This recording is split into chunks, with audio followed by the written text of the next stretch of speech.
আসসালামু আলাইকুম everyone, welcome to another blog. আশা করছি সবাই ভালো আছেন। নতুন একটি ডেইলি ব্লগ নিয়ে আপনাদের মাঝে হাজির হলাম। আশা করি ভিডিওটি আপনাদের ভালো লাগবে, তো সম্পূর্ণ ভিডিওটি দেখার অনুরোধ রইল। তো আমি এদিকে বিফ কাবাব বানাবো, শিক কাবাব, যেটা কাঠি কাবাব। তো সেটার জন্য আমি পরিমাণ মতো মাংস একদম পাতলা করে স্লাইস করে কেটে নিয়েছি। এখন মশলা যা যা দিব সেগুলিকে মিক্স করতেছিলাম। প্রথমে দিয়েছি সামান্য পরিমাণ মরিচের গুঁড়া, ধনিয়া গুঁড়া, কাঁচা জিরার গুঁড়া, তারপরে একটু হলুদের গুঁড়া দিয়েছি, 3 চামচের মতো আদা রসুন বাটা দিয়েছি, 4 চামচ টক দই দিয়েছি সাথে কাবাব মশলা, আর সামান্য পরিমাণ soya sauce, oyster sauce, tomato ketchup, red chilli sauce, সাথে গোলমরিচ দিয়েছি, আর দিয়েছিলাম কাবাব মশলাটা। এখন সামান্য পরিমাণ টেস্টিং সল্ট দিয়ে এটাকে একদম ভালো করে আমি মেখে নিব। একদম ভালো করে মেখে ম্যারিনেট করে রাখবো 3 থেকে 4 ঘন্টা। তো আর একটু বেশি করলেও ভালো হতো, তো যেহেতু আমি হুট করে বানিয়েছি তাই 3-4 ঘন্টায় ম্যারিনেট করে রেখেছিলাম। আর সাথে রুটি বানাবো, তাই কাঁচা আটার গোলা আমি রেডি করে নিচ্ছিলাম। পরিমাণ মতো আটা নিয়ে পরিমাণ মতো লবণ আর তেল দিয়ে এটাকে আমি হাতে একদম ভালো করে মেখে অল্প অল্প করে গরম পানি মিক্স করে নিব। তো আমি সচরাচর এইভাবেই রুটি এখন বানাই, আর সেদ্ধ আটার রুটি বানাই না। কাঁচা আটার রুটিটাই একদম মচমচা হয় আর খেতেও খুব ভালো হয়। তো এটাও আমি একসাথেই মেখে রেখেছিলাম, তারপর উপরে একটু তেল দিয়ে তারপর এটাকে আমি ঢেকে রেখেছিলাম। আর এইদিকে যে কাঠিগুলির মধ্যে আমি শিক কাবাবটা বানাবো, ওইগুলিকে আমি পানিতে ভিজিয়ে রেখেছিলাম যাতে সহজ হয় মাংসগুলিকে কাঠির মধ্যে ঢুকাতে।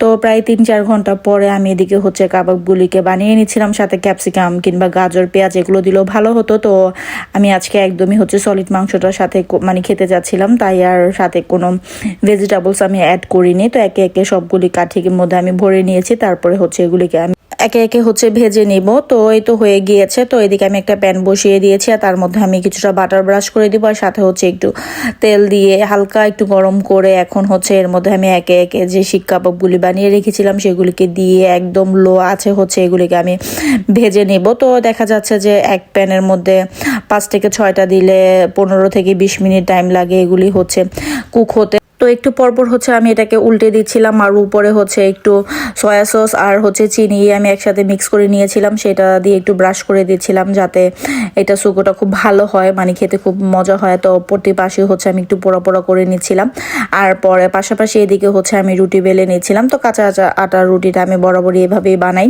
তো আর কিছুক্ষণ আগে দেখা যাচ্ছে যে ডোটা বানিয়ে রাখলে খুব তাড়াতাড়ি সুন্দর গোল রুটি হয়ে যায়। তো যতটুকু গোল করতে পেরেছি ততটুকুই গোল করেছি। আর অনেক দিন পরে কাবাব বানানো হচ্ছিল, আর গ্রানটা পুরা বাসা একদম ভরে গিয়েছে। এত সুন্দর একটা স্মেল আসতেছিল, বিশেষ করে বাটারের মধ্যে যে এটাকে ফ্রাই করতেছিলাম, একদম শ্যালো ফ্রাই করতেছিলাম, এর জন্য গ্রানটা আরো বেশি সুন্দর হচ্ছিল। তো আমি একটু বড় বড় সাইজেরই রুটি বানিয়ে নিয়েছিলাম। তো কেউই তেল ছাড়া খাবে না, তাই আমি একদম তেলে ভেজেই পরোটা স্টাইলে করতেছিলাম। তো প্রথমে সাজেল বলেছিল যে লুচি বানাতে, তো আমি ভাবলাম যে না, আজকে পরোটা দিয়েই খাই, আর সাথে একটা মিক্স সালাদ বানানো হবে। একে একে আমি পরোটাগুলি বার্নারে ভেজে নিচ্ছিলাম, আর আরেক বার্নারে কাবাবগুলি হচ্ছিল। তো পরোটা হতে তো আর তেমন টাইম লাগে না, তো একদমই লাস্ট পর্যায়ে যে আমি পরোটাগুলি বানাচ্ছিলাম যাতে একদম মচমচা থাকে আর খেতেও খুব ভালো লাগে।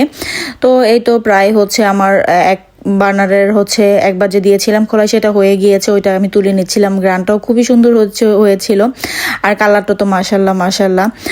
তো আমি আরেকবার প্যানটাকে ভালো করে ধুয়ে আর একটু বাটার ব্রাশ করে তেল দিয়ে আরেকবার দিয়ে দিলাম, যে কয়টা ছিল সবগুলি একসাথে দিয়ে ভালো করে উল্টে পাল্টে এগুলিকে আমি ভেজে নিচ্ছিলাম। আর এদিকে সাদালের বাবা মিক্স একটা সালাদ বানাচ্ছিল, আর ওইদিকে পরোটার কাবাব তো প্রায় হয়ে গিয়েছে। তো যাই হোক, আজকে ছোট একটা ভিডিও, আশা করি আপনাদের ভালো লাগবে। যদি ভালো লেগে থাকে তাহলে অবশ্যই একটি লাইক দিবেন, আর ভিডিও সম্পর্কে কোনো মন্তব্য থাকলে অবশ্যই আমাকে কমেন্ট করে জানাতে পারেন। ফেসবুক থেকে দেখে থাকলে অবশ্যই ফেসবুক পেজটিকে ফলো করে দিবেন, আর ইউটিউব থেকে দেখে থাকলে অবশ্যই ইউটিউব চ্যানেলটিকে সাবস্ক্রাইব করে দিতে পারেন। ভিডিওটি দেখতে ভালো লেগে গেলে প্লিজ ভিডিওটিকে শেয়ার করে দিতে পারেন। তো এই তো চমৎকার আমি একটা প্ল্যাটার রেডি করে ফেলেছি। তো দেখতেও খুব ইয়াম্মি হয়েছিল, আর খেতেও খুব ভালো হয়েছিল। তো পরে আমি প্রত্যেকটা প্লেটেই সার্ভ করে দিয়েছি। তো আজকের ভিডিওটা এই পর্যন্ত। সবাই ভালো থাকবেন, আল্লাহ হাফেজ।